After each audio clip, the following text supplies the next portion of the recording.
siang hari. Matikan mic Anda atau mute mic Anda. Silakan Pak Daniel. Shalom, puji Tuhan. Senang bisa ketemu lagi dengan orang-orang hebat.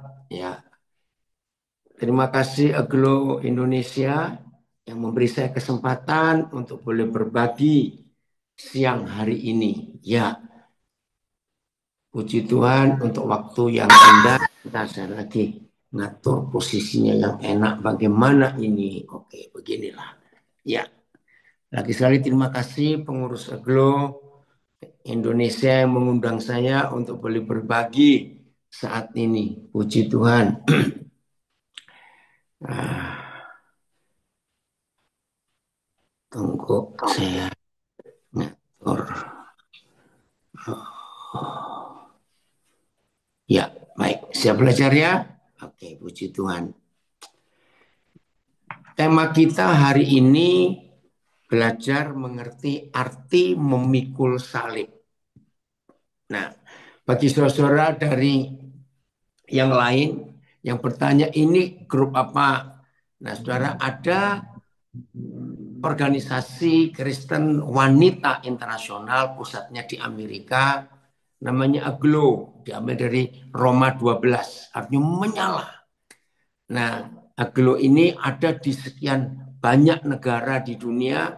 Nah, puji Tuhan Indonesia juga ada.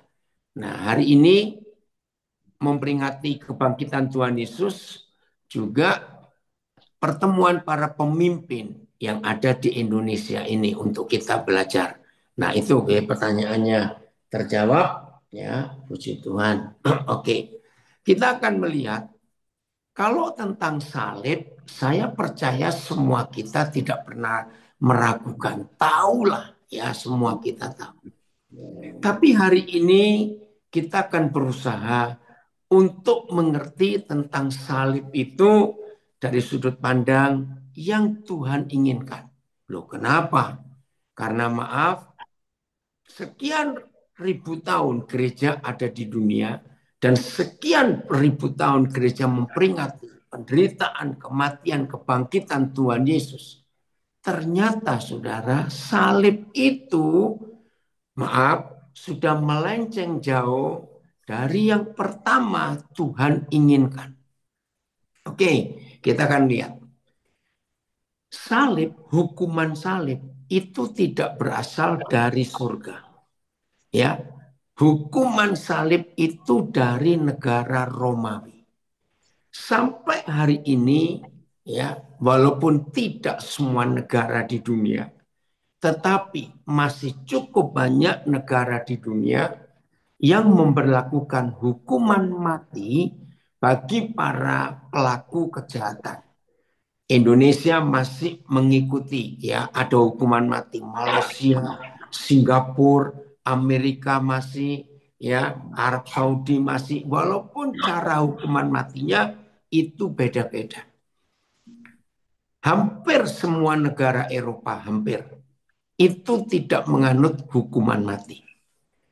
Nah, hukuman mati yang paling sadis yang dunia pernah tahu hanya hukuman mati Romawi. Sangat sadis, saudara. Sadisnya itu luar biasa. Misalnya hukuman mati di Arab Saudi dipancung kepala. Ya, seperti zaman dulu di Eropa, kerajaan Prancis guillotine. Hukuman mati di Malaysia, Singapura digantung.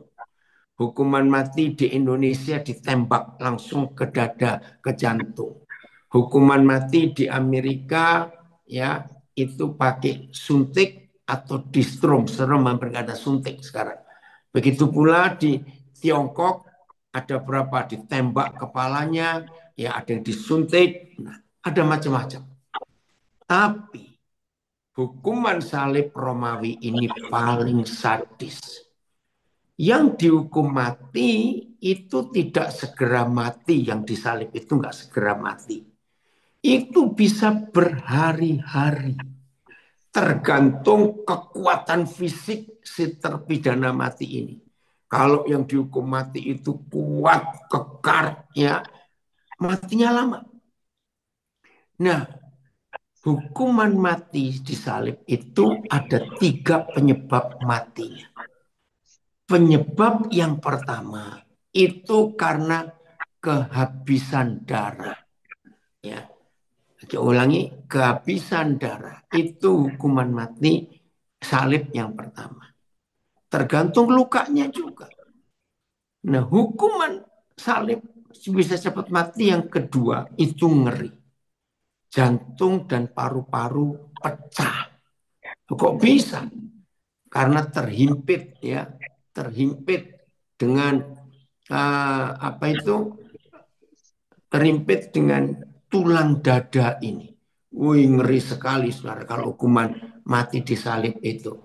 Maka itu waktu Tuhan Yesus mengalami hukuman salib itu, dia tidak menderita ya.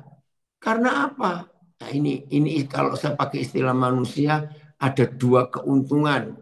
Keuntungan yang pertama dihukumnya itu ada hari Jumat. Nah, buat orang Yahudi, hari Jumat sore sampai Sabtu sore itu hari yang paling suci. Itu Sabat.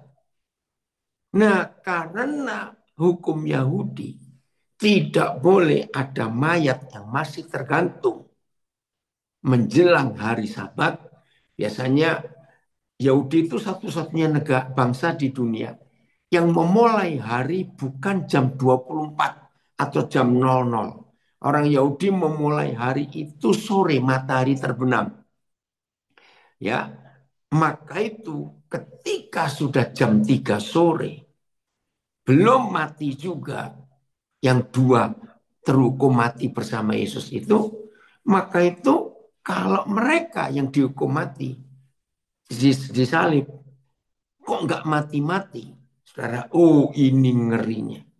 Maka lutut mereka diremukkan, saudara.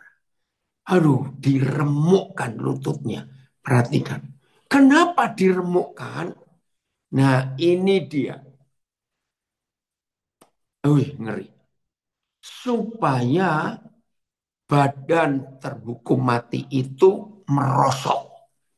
Ya, bisa bayangkan tangan dipaku sambil diikat kiri kanan. Nah, kalau mereka kuat, itu bisa bertahan dengan kakinya. Karena di bagian kaki itu biasanya ada tumpuan ya untuk berjejak supaya begitu diangkat kayu salibnya itu mereka nggak merosot. Maka itu mereka bisa bertahan di tumpuan bagian kaki. Nah, kalau mereka kuat, maka mereka nggak mati-mati bisa berhari-hari, saudara. Tergantung kekuatan orang itu. Nah, karena hari itu hari Sabat. Dan para prajurit Romawi melihat 2 terhukum mati yang di kiri kanan Tuhan Yesus kok nggak mati-mati. Maka diremukkan lututnya supaya cepat merosot badannya. Maka itu kalau orang yang dihukum salib itu berat badannya ratusan, sekian puluh kilo, ratus kilo. Itu matinya pasti cepat. Karena tergencet dada, jantung, dan paru-paru itu. Dan ini hebatnya. Ketika salah satu prajurit sampai di bawah salibnya Tuhan Yesus, dia nggak percaya. Hah? Sudah mati. Kok cepat benar? Mungkin kalau saya ada di sana, pasti prajurit ini berkata, ih, ini pertama kali nih aku menghukum mati penjahat, matinya begitu cepat. Belum pernah, karena rata-rata mereka tidak ingin cepat mati, saudara. Aduh, ngeri sekali. Nah, tapi tidak yakin. Ya, prajurit ini tidak yakin, ya, apakah dia ini mati betulan atau tidak. Nah, itu sebabnya karena di atas toh. Nah, nah, satu-satunya cara untuk membuktikan apakah Yesus ini sudah mati atau betul atau belum, maaf lihat, ditombak. ya rusuknya bagian kiri atau kanan tubuhnya itu untuk memastikan dia sudah mati atau belum. Kanan Karena kanan nggak kalau kiri nggak 48. mungkin. Kalau kanan Pak Maaf ya, 30 sih. maaf ini siapa Oh, yang bunyi? kiri. Halo, Kalau bisa kanan. di mute? Kanan susah, bukan enggak? Ya, siapa itu Oma Ola? Bu Tolong Ola. dimatikan. Nah, Ola Mema Indonesia siapa ini? Tolong dimatikan. Ya, oke. Atau di mute. Nah, Tuhan Yesus itu langsung menyerahkan nyawanya. Karena dia rela untuk menyerahkan nyawanya buat kita, para penjahat ini. Nah, itu hukuman salib. Begitu ngeri. Nah, pertanyaannya, mengapa hukuman salib itu bukan dari hati Tuhan, tapi mengapa diizinkan Tuhan untuk menjadi bagian dari hidup kita, murid-murid Tuhan Yesus? Pasti ada yang bertanya di antara kita dengan konsep ini. Saudara, jawabannya adalah supaya setan itu tidak bisa menuntut apa-apa lagi dari kita. Karena dosa kita begitu banyak. Dosa kita begitu besar. Dosa kita itu nggak akan terbayar dengan cara apapun, dengan uang berapapun. Saya ulangi, sebab kejahatan kita kepada Tuhan tidak bisa terbayar dengan apapun. Uang seluruh dunia. Maka itu Tuhan Yesus berkata, nggak ada gunanya kalau kamu memiliki seluruh harta dunia, tapi jiwamu mati. Saudara jangan lupa konsep itu. Jadi kalau kita punya uang sebanyak apapun, ternyata tidak bisa menghapus dosa kita. Nah, maka itu ketika kerajaan Romawi tampil, maka Tuhan mengizinkan ya hukuman salib ini jadi bagian dari hidup kita. Saudara masih ingat Roma 6 ayat yang ke-23, upah dosa adalah kematian. Nah, kenapa upah dosa itu kematian? Karena kita mendapat fasilitas. Dengarkan kalimat ini. Karena kita mendapat fasilitas untuk berbuat dosa itu dari neraka, dari setan. Saya akan coba berusaha bicara pelan-pelan ya. Kita ini berbuat dosa, entah dosa apa saja. Itu fasilitasnya atau diberi fasilitas oleh setan. Nah, kita tahu yang dari setan nggak ada yang gratis. Tolong catat ini. Yang dari setan tidak ada yang gratis. Nah, maka itu Paulus menulis di Roma 6 ayat 23. Upah dosa itu mati. Nah, kata mati di sini itu artinya memberikan seluruh hidup kita baru bisa lunas. Jadi dosa itu nggak bisa dibayar dikit-dikit. Maaf kalau saya pakai istilah, dosa itu nggak bisa dibayar kredit, nyicil, tidak bisa. Langsung final, mati. Nah, di sini kita melihat saudara, mengapa Tuhan Yesus harus mati. Oke, kita buka dua ayat ini dulu. Ibrani 2 ayat yang ke-14. Siapa yang nayangkan ayat? Filipus?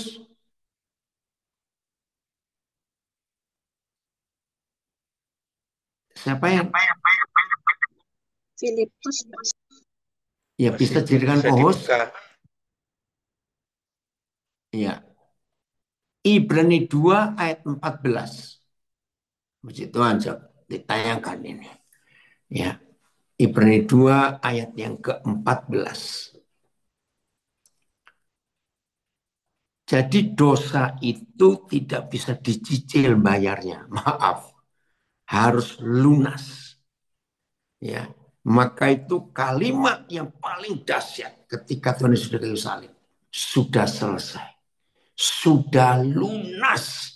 Wih, ketika setan mendengar kata itu, setan kelepek-kelepek istilah Jawa, dan tidak bisa nuntut apa-apa lagi dari kita. Terima kasih Tuhan, terima kasih.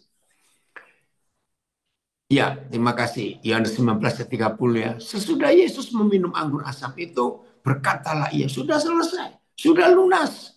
Lalu ia menundukkan kepalanya dan menyerahkan nyawanya. Nah, ini yang nggak dipercaya oleh tentara Romawi. Kok cepat betul matinya? Oke, kita lihat Ibrani 2:14. Ibrani 2 ayat yang ke-14. Ya, Ibrani 2:14. Oke. Karena anak-anak itu, siapa anak-anak ini adalah kita. Manusia-manusia, bajingan manusia-manusia bejat ini. Adalah anak-anak dari darah dan daging. Maka Yesus juga menjadi sama. Perhatikan. Dengan kita manusia ini. Dan mendapat bagian dalam keadaan kita. Ini loh. Supaya oleh kematiannya Yesus memusnahkan dia, yaitu iblis yang berkuasa atas maut. Wih, luar biasa ini. Man, terima kasih. Bapak senang kamu hadir. Saudara perhatikan ini.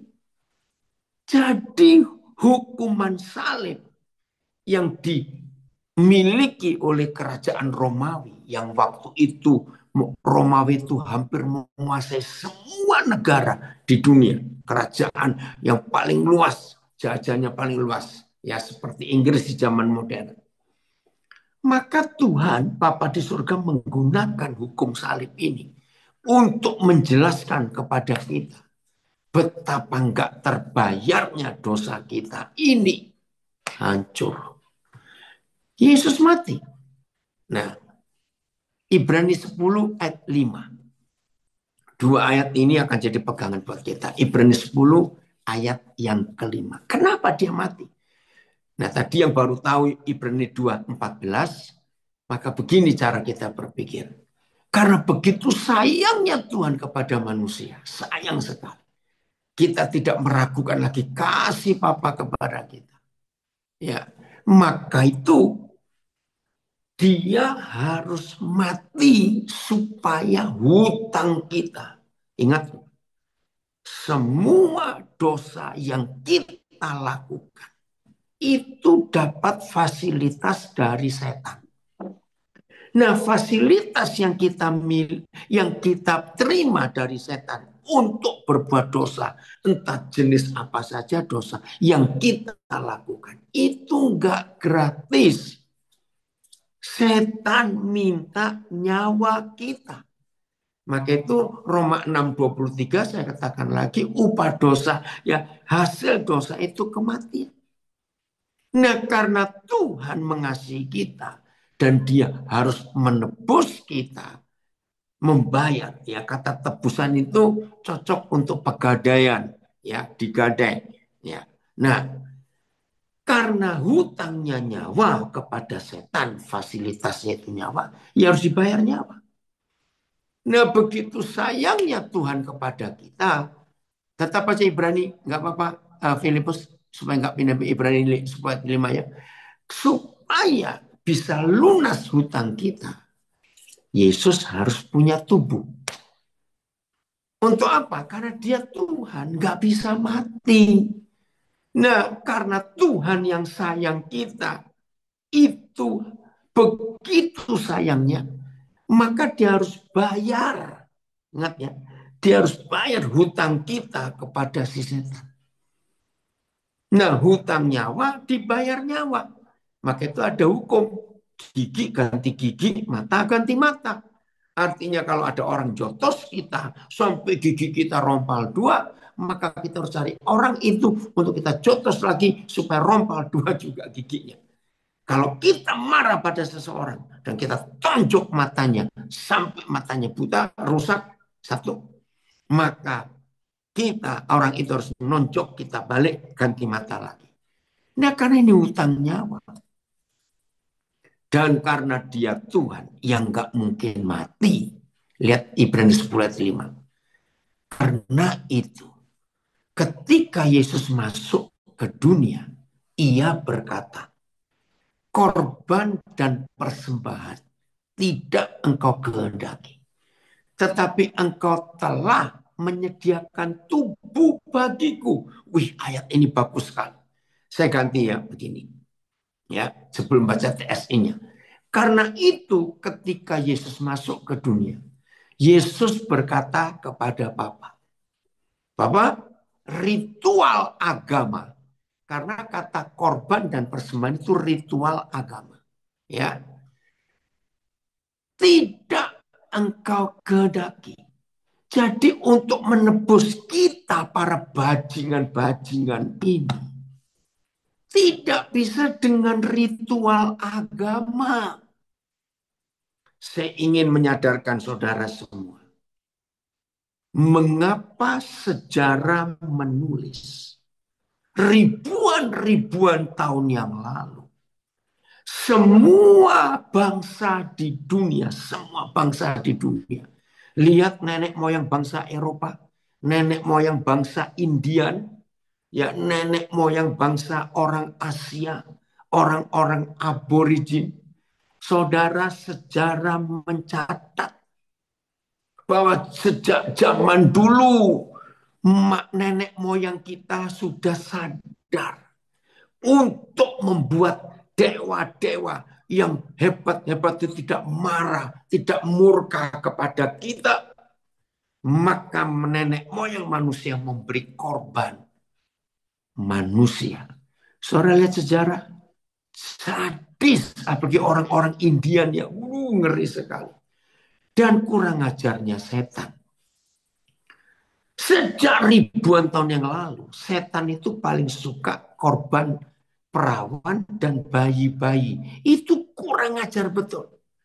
Mengapa setan sukanya korban perawan dan bayi-bayi? Ingat ya, itu sejarah. Supaya nggak ada generasi berikut. Karena kalau semua bayi dikorbankan, habis generasi berikut. Kalau gadis-gadis dikorbankan, nggak ada ibu yang bisa melahirkan. Itu kurang ajarnya setan. Nah, zaman berubah, ya manusia mulai mikir. Korban manusia diganti korban binatang. Entah lembu, entah kerbau, entah kambing, entah ayam. Betul nggak? Ini sejarah. Maka itu kalau kita memperingati penderitaan kematian Yesus Jumat, Sabtu, Minggu, sampai kebangkitan, kita harus ingat fakta ini. Ngeri sekali, saudara. Jadi sejak dulu manusia sudah punya konsep.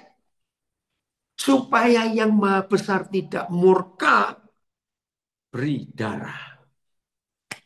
Saya harap mengerti. Jadi bayangkan ketika Yesus masuk TSI-nya.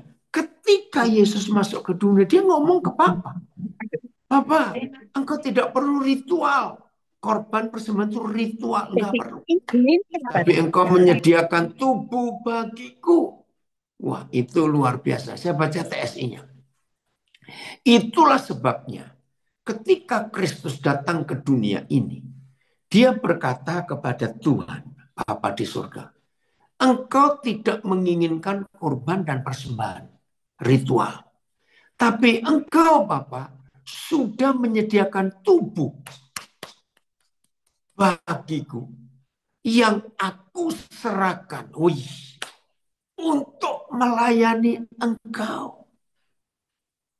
Supaya setan itu tutup mulut. Tidak nuntut kita lagi. Bayar, enggak. Maka itu kata yang tepat di kayu salib. Sudah lunas. FIA-nya Filipus atau VMD-nya. Coba kita lihat ya. Terima kasih Papa. Kau luar biasa. Jadi VMD ya, versi membaca dan nuntut. Ibu Ivon dari Palu, Ibu Ivon dari Palu, matikan. Jadi ketika Kristus datang ke dunia, ya, Ibu Ivon, matikan. Jadi ketika Kristus datang ke dunia, ia berkata, engkau tidak menginginkan korban dan persembahan ritual agama. Tetapi engkau telah menyediakan tubuh untukku sama. FIA-nya. Coba FIA. Itulah sebabnya waktu Kristus datang ke dunia ini, ia berkata, ya Tuhan, darah lembu jantan dan kambing tidak dapat memuaskan hatimu. Jadi engkau menyiapkan, ya, bentar ini belum mati. Dan engkau menyiapkan tubuhku ini supaya ku persembahkan sebagai korban di atas mezbamu. Ini luar biasa. Nah, saudara, Yesus mati itu karena tujuan ini. Supaya sebagai Tuhan yang gak mungkin bisa mati, tapi dia harus mati. Maka dia harus punya badan. Nah, itulah salib. Dengan kata lain, apalagi kita para pemimpin. Para pemimpin itu gembala. Ya, saya ulangi, para pemimpin itu gembala. Jadi saudara dan saya sebagai gembala, maaf ya saya harus tegaskan ini, mendengar kata gembala, konsep yang sudah rusak di dalam gereja Tuhan. Itu harus seorang lulusan teologi, harus punya pengalaman pelayanan sekian tahun, harus dilantik, harus punya ini, punya itu. Maaf, hapus konsep itu. Setiap kita yang sudah menjadi murid Yesus adalah gembala. Jadi kalau kita menyebut diri, saya ini leader, saya ini pemimpin, ya hari ini kita belajar kepemimpinan dalam pelayanan wanita Aglo Indonesia, maka saudara dan saya ini gembala. Jangan pernah takut menyebut diri ini gembala, karena memang kita ini gembala. Nah, dasar apa yang saya pakai? Dasar Tuhan Yesus pertama kali ketemu Petrus setelah Petrus menyangkal Yesus 7 kali. Dan itu pertemuan pertama setelah penyangkalan gak percaya 7 kali itu di danau, di pinggir danau Galilea. Maka Tuhan Yesus menjawab, setelah Petrus tahu aku mengasihi engkau Tuhan. Oke Petrus, kalau begitu gembalakan domba-dombaku. Nah, dengan dasar peristiwa itu saya berkata, kalau saudara dan saya disebut pemimpin karena panggilan Tuhan, berarti kita ini gembala. Nah, tugas gembala cuma satu. Memberi makan domba-domba dan memimpin. Udah cuma itu. Karena memberi makan dan memimpin itu seperti dua sisi mata uang. Ya, itu istilah dua sisi mata uang. Jadi gembala itu tugasnya satu. Terima kasih. Filipus TS ini ya, Yohanes 21 ayat berapa itu ya? Untuk ketiga kalinya Yesus berkata, Simon anak Yunus, apakah engkau mengasihi aku? Petrus merasa sedih karena sudah 3 kali Yesus bertanya seperti itu. Jadi dia menjawab dengan sedih ini ya, Tuhan, Engkau tahu segala sesuatu. Engkau tahu bahwa saya mengasihimu. Lalu Yesus berkata lagi kepadanya, berilah makan kepada kawanan dombaku. Ini luar biasa.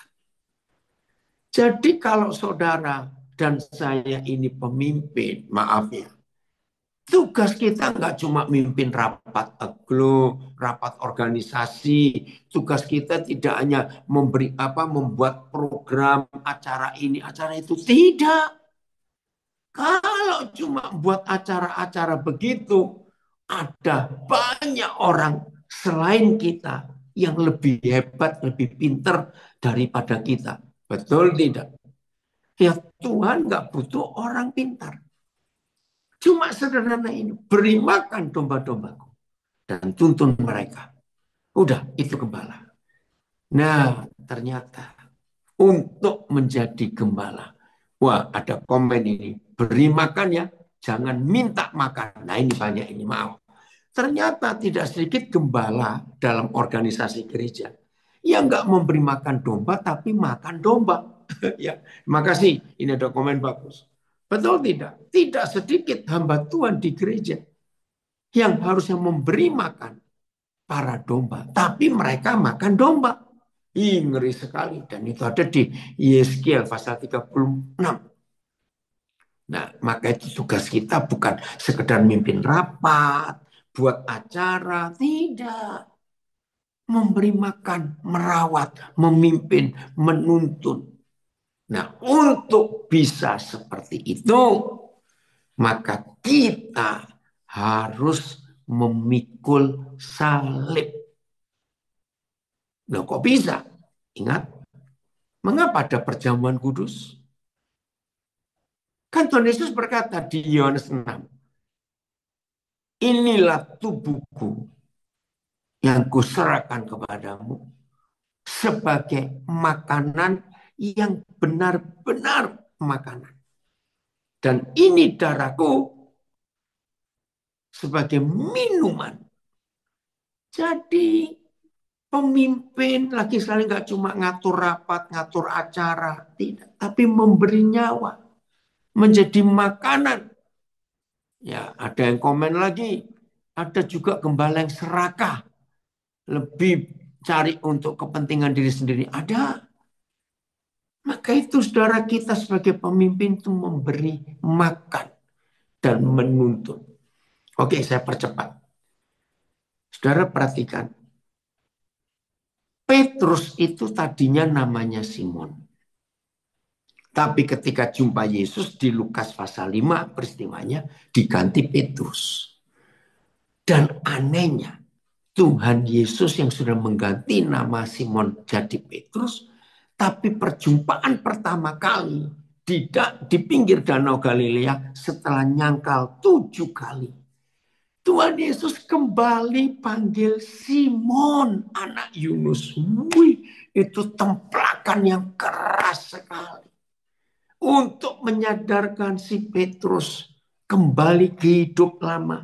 Karena di Lukas 5 dia sudah janji, Guru, aku tinggalkan semuanya ini untuk ikut engkau. Maka itu Tuhan Yesus memanggil. Kalau begitu, Simon, namamu Petrus mulai hari ini. Dan kamu bukan penjala manusia, bukan penjala ikan, tapi kamu penjala manusia. Dia kecewa, dia kembali ke hidup lama tangkap ikan lagi, maka itu Tuhan Yesus panggil dia Simon. Itu templakan yang luar biasa. Tapi puji Tuhan, Simon bertobat. Nah, maka itu dalam gereja Katolik, Petrus itu disebut paus yang pertama. Sebentar lagi pemakaman Paus Fransiskus. Itu paus yang ke-266. Ya, itu tradisi gereja Katolik. Jadi orang Katolik menganggap Petrus itu paus yang pertama. Ya, itu tradisi, di ayatnya tidak ada. Karena diserahkan tugas gembalakan domba-dombaku. Beri makan mereka dan tuntun mereka. Jadi ini tugas kita. Nah, sebelum saudara dan saya bisa memberi makan domba-domba. Wah, ini Adi Gunawan hebat ya, ini ikut beri komen. Dia ini seorang tunanetra di Malang, anak saya. Nah, sebagai ini tolong saya memberi pengumuman ya, kalau ada di antara kita yang ikut belajar sekarang ini, ada saudara, kenalan, tetangga, jemaat yang mengalami masalah penglihatan. Nah, saudara, di Indonesia ini baru ada satu institut untuk menolong orang-orang yang mengalami gangguan penglihatan. Ya, baik yang buta sejak lahir ataupun setelah umur tertentu tiba-tiba mengalami sesuatu.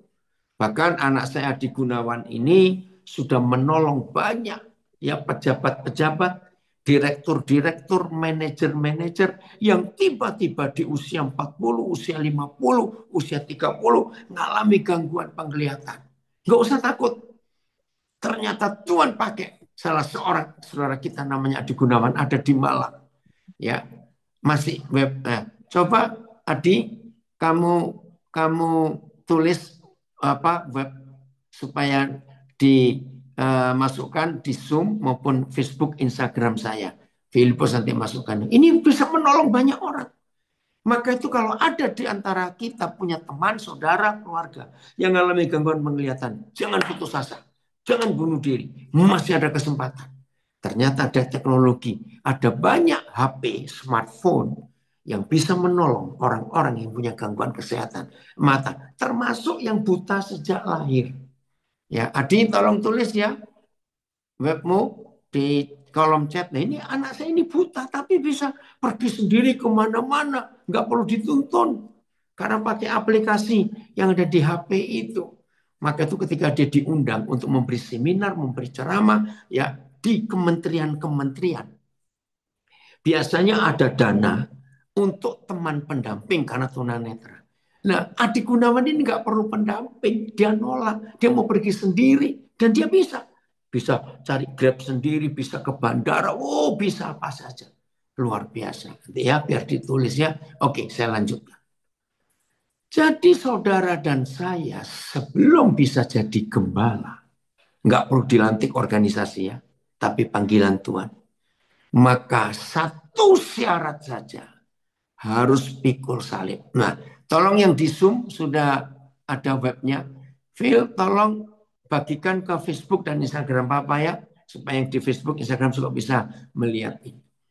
Jadi satu-satunya syarat, saudara, bukan sekolah teologi, bukan ini, bukan itu. Satu-satunya syarat supaya saudara dan saya jadi pemimpin, cuma mikul salib. Awas, bukan pakai kalung salib. Awas, pakai kalung salib tidak menjamin kita mau pikul salib. Jadi syaratnya cuma satu, pikul salib. Nah, apa itu pikul salib? Saya jelaskan yang sangat mudah. Satu,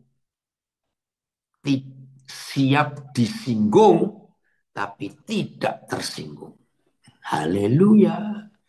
Awas, ini pikul salib itu siap tersinggung, tapi nggak bisa nggak bisa merasa tersinggung. Masih nomor satu ya, siap disakiti, tapi tidak merasa tersakiti. Ya, ini nomor satu. Nomor dua, pikul salib itu artinya tidak egois. Apa itu tidak egois? Pegang, ya, pasang seatbelt. Saya mau ngomong sesuatu akan buat orang lompat. Pikul salib itu arti yang kedua, tidak pelit. Halo, masih ada orang? Oh enggak, amin. Ya, tidak pelit. Tidak pelit bukan hanya tentang uang, tapi tidak pelit waktu. Tidak pelit untuk berbagi nasihat. Tidak pelit untuk ringan tangan. Tidak pelit, betul salib itu keren sekali. Ya, dan ini yang iblis nggak suka. Ya, saya ulangi, nomor 2, tidak pelit. Itu pikul salib. Tidak pelit nggak hanya soal uang. Soal waktu, soal tenaga, soal ide, soal fasilitas-fasilitas yang lain yang kita dapat dari Tuhan, kita kalau ada orang perlu, kita pakai. Nomor 3, bisa berbuat dosa, tapi tidak mau. Ya, ini yang ketiga. Bisa buat dosa. Maaf, sekarang ini kalau kita mau judi, mau berzina, bisa. Kenapa tidak? Mau konsumsi narkoba, silakan. Kita semuanya bisa. Tapi tidak mau. Perhatikan ini. Jadi saudara, kita harus melihat. Jadi arti pikul salib, saya ulangi lagi, supaya kita siap untuk pikul salib dan kita bisa menjadi gembala. Satu, bisa disinggung tapi nggak tersinggung. Ya, disakiti mungkin sering tapi nggak tersakiti.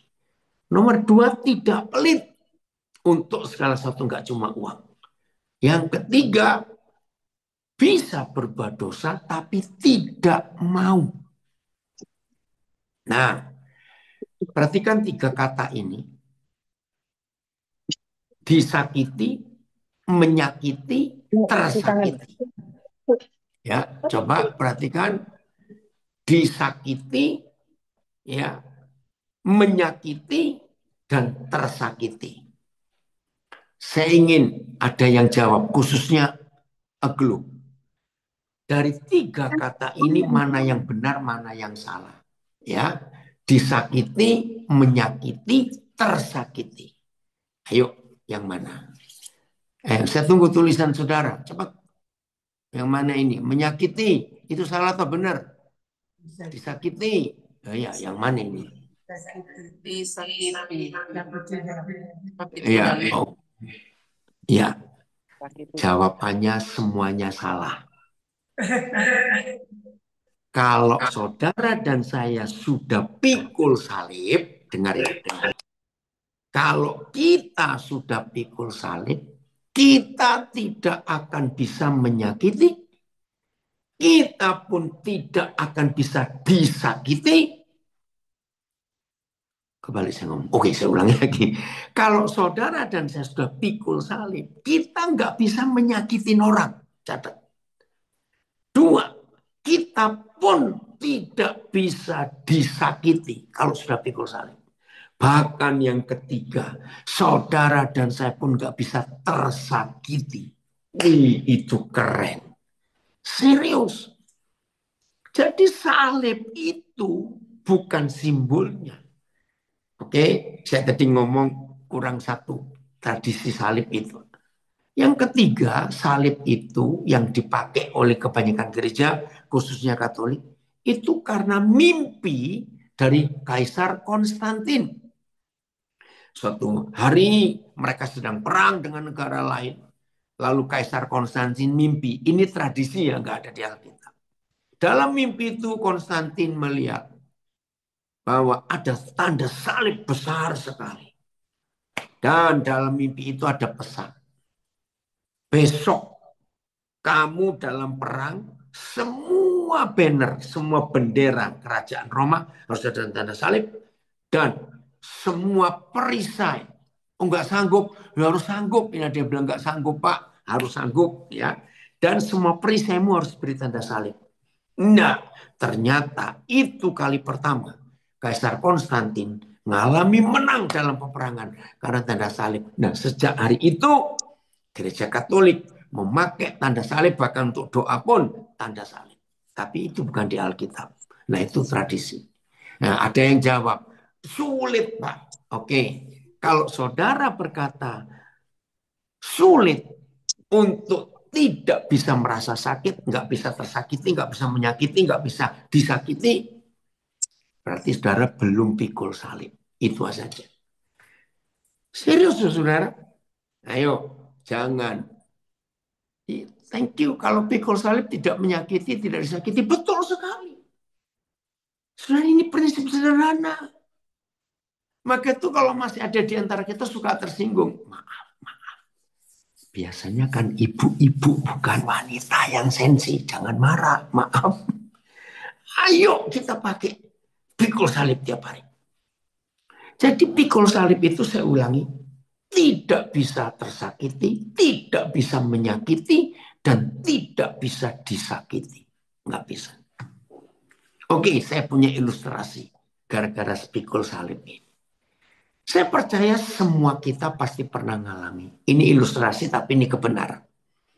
Di salah satu dari 10 jari tangan kita ada luka. Kecil sekali. Tapi kita tidak pernah tahu. Ia menyangkal diri, betul.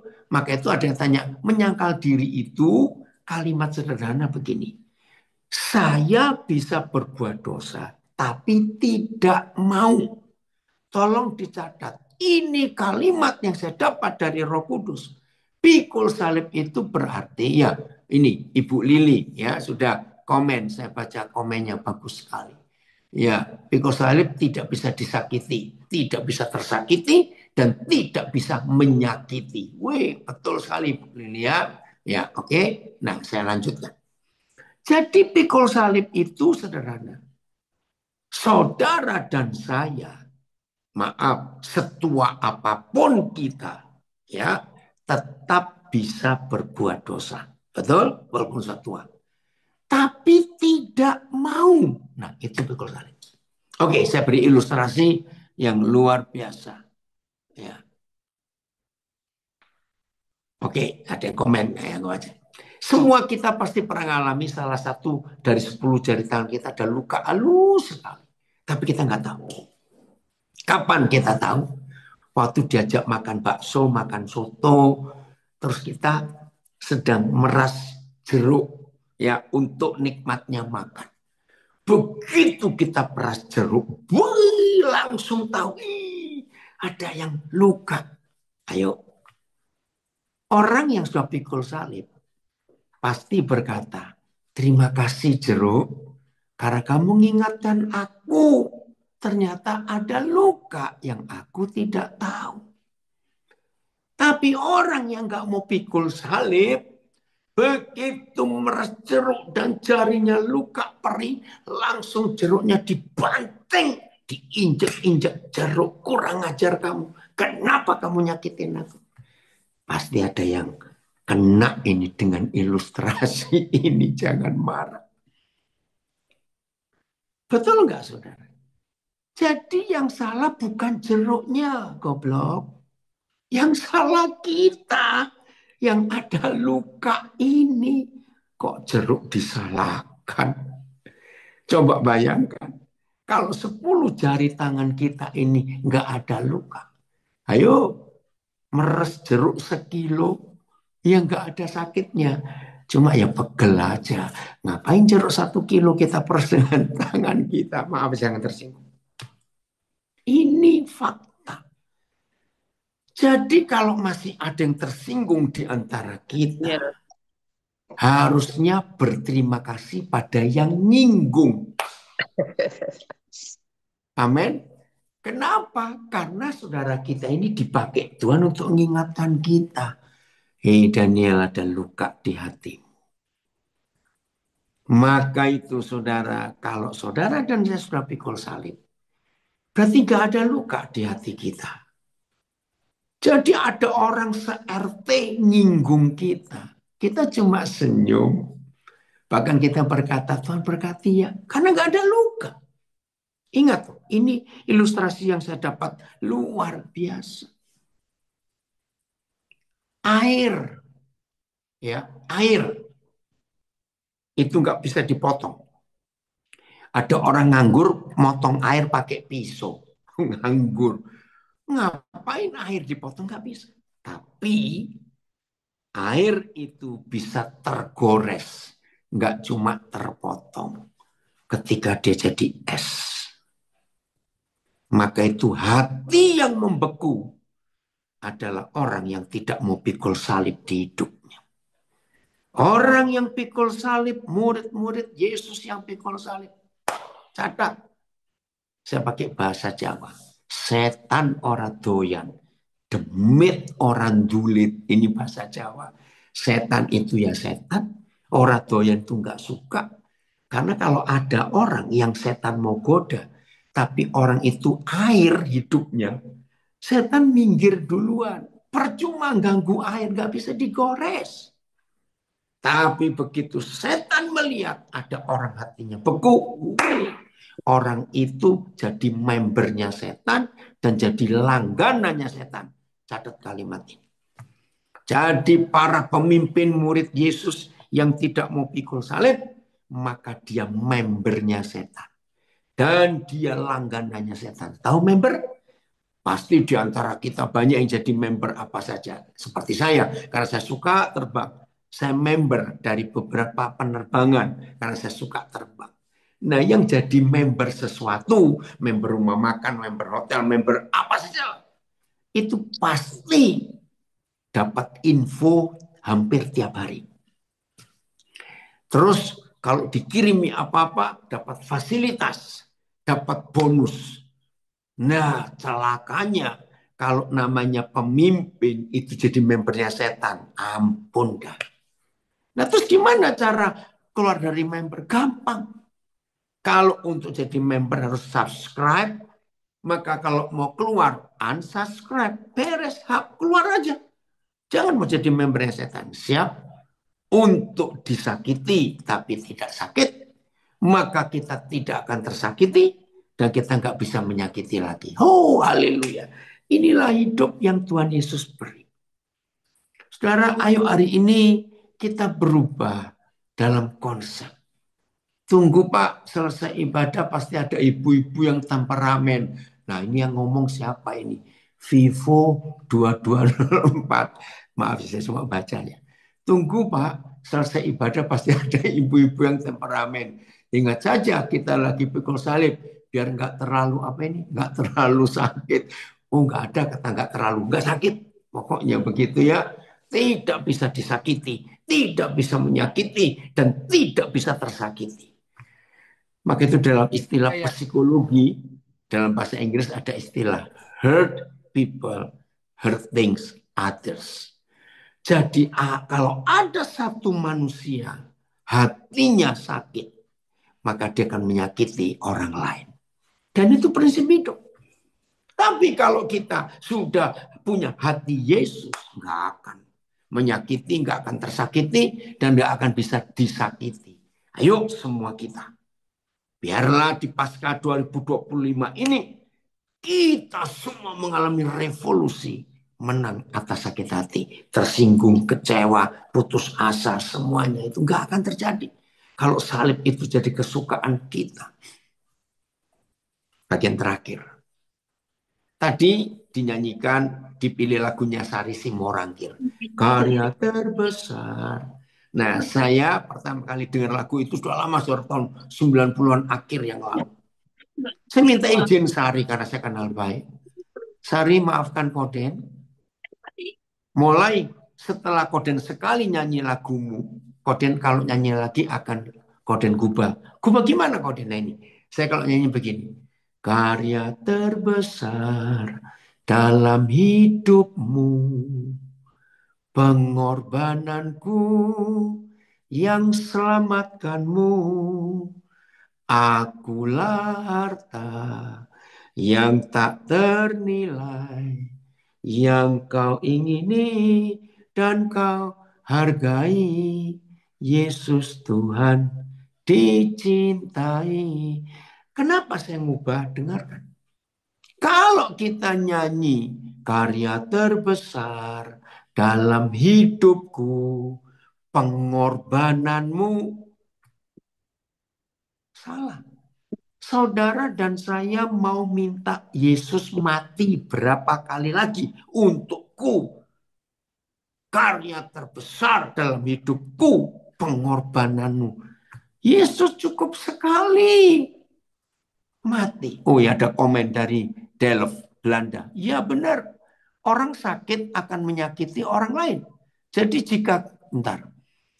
jika kita punya tanggung jawab untuk sekali kesakitan dan hati kita disehatkan, di bawah kasih kaki Yesus, keputusan dari kita sendiri untuk menjadi pulih. Amin. Betul itu. Ayo ya kita berubah.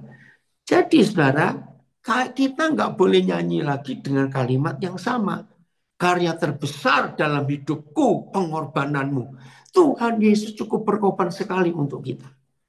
Tapi setelah Yesus mati berkorban untuk kita, maka kita karya terbesar dalam hidupmu, munya orang lain. Pengorbananku, saudara dan saya berkorban. Ya, untuk menyelamatkan orang-orang itu. Dari mana saya dapat pengertian ini? Saya nggak akan lupa. 27 Desember 1983. Wih, itu 42 tahun yang lalu. Saya ada di Jerman waktu itu. Saya retreat dengan PERKI, ya Persekutuan Kristen Indonesia. PERKI itu dibentuk oleh Radius Prawiro zaman waktu kuliah. Ya, kok Radius bukan? Saya lupa. Di Eropa berdirinya. Nah, hari itu ada retreat di sebuah kota kecil namanya Schwerte, ya di North Rhine-Westphalia. Nah, tanggal 28 saya harus mimpin perjamuan. Nah, 27 Desember malam itu saya lagi merenung. Itu pertama kali saya mengerti kebenaran salib ini. Saudara, semua kita pasti hafal. Fail siapkan 1 Yohanes 3:16. Semua kita pasti hafal Yohanes 3:16. Karena itu pusat inti dari seluruh Alkitab. Ya, dari Kutai Barat, hati yang keras diibaratkan seperti es batu. Itulah firman Tuhan peringatkan, tuh jangan keraskan hati. Amin. Fail 1 Yohanes 3:16. Nah, Yohanes 3:16 kita semuanya hafal.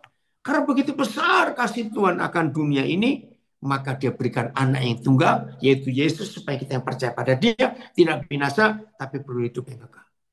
Tapi saudara, penulis yang sama, Rasul Yohanes, di angka pasal yang sama, pasal 3, dan di angka ayat yang sama, ayat 16, ternyata bapak-bapak gereja yang menyusun Alkitab ini bisa menemukan Yohanes 3:16. Itu nggak cukup kalau saudara dan saya tidak menggenapi 1 Yohanes 3:16. Demikianlah kita ketahui kasih Kristus, yaitu bahwa ia telah menyerahkan nyawanya untuk kita. Ini Yohanes 3:16. Titik koma. Jadi kita pun wajib menyerahkan nyawa kita untuk saudara-saudara kita. Wajib, bukan harus. Dalam bahasa Inggris pun nggak pakai kata must, tapi ought to. Lihat ayat. Beginilah kita mengenal kasih, yaitu bahwa Yesus Kristus telah menyerahkan hidupnya untuk kita. Jadi kita juga harus menyerahkan hidup kita untuk saudara kita. Jadi untuk orang-orang lain yang belum diselamatkan, kita nggak bisa berdoa Yesus mati lagi untuk mereka. Tidak. Tapi saudara dan saya yang wajib mati untuk yang lain. BIS. Dengan jalan inilah kita mengetahui cara mengasihi sesama. Ya, bahasa Indonesia sehari-hari. Dengan jalan inilah kita mengetahui cara mengasihi sesama. Kristus sudah menyerahkan hidupnya untuk kita. Sudah. Karya terbesar dalam hidupku, pengorbananmu. Sudah. Sebab itu, kita juga harus menyerahkan hidup kita untuk saudara-saudara kita. TSI. Dengan cara inilah kita mengenal arti kasih. Kristus sudah mengasihi kita sehingga mengorbankan dirinya demi kita. Karena itu hendaklah kita pun rela berkorban demi saudara-saudari kita. Nah, ini arti pikul salib, tema yang dipilih untuk leadership Aglo Indonesia ini. Jadi saudara dan saya wajib menyerahkan nyawa. Nah, pasti ada yang tanya, Apa itu menyerahkan nyawa? Ayat 17. Ya, ayat 17. Saya hampir selesai ini. Oke. Ayat 17. Sambung ya, 16, 17. Barang siapa mempunyai harta duniawi dan melihat saudaranya menderita kekurangan, tetapi menutup pintu hatinya terhadap saudaranya, itu bagaimanakah kasih Tuhan dapat tetap di dalam dirinya? Wah, ini luar biasa. Ternyata menyerahkan nyawa itu menyerahkan harta. Maka itu saya menemukan dua bukti bahwa nyawa itu harta, harta itu nyawa. Bukti yang pertama, hanya Tuhan Yesus satu-satunya pribadi yang pernah berkata, di mana ada hartamu, di situ ada nyawamu. Halo, betul ya? Di mana ada hartamu, di situ ada nyawamu, ada hatimu. Bukti kedua itu para perampok, para penodong, ya pasti zaman dulu apalagi. Kalau mereka nodong, harta atau nyawa, harta atau nyawa. Bayangkan perampok-perampok aja tahu loh saudara. Kalau uang itu adalah nyawa, harta itu adalah nyawa. Betul, ada komen dari Kelapa Gading, Jakarta. Diselamatkan untuk menyelamatkan yang lain. Betul. Nah, kalau penodong harta atau nyawa betul. Mereka tahu. Nah, maka itu ingat tadi ciri yang kedua pikul salib tidak pelit. Bayangkan kalau Yesus pelit, kita nggak jadi apa-apa. Haleluya. Saya harap tidak ada yang nyesel ikut pelajaran siang ini.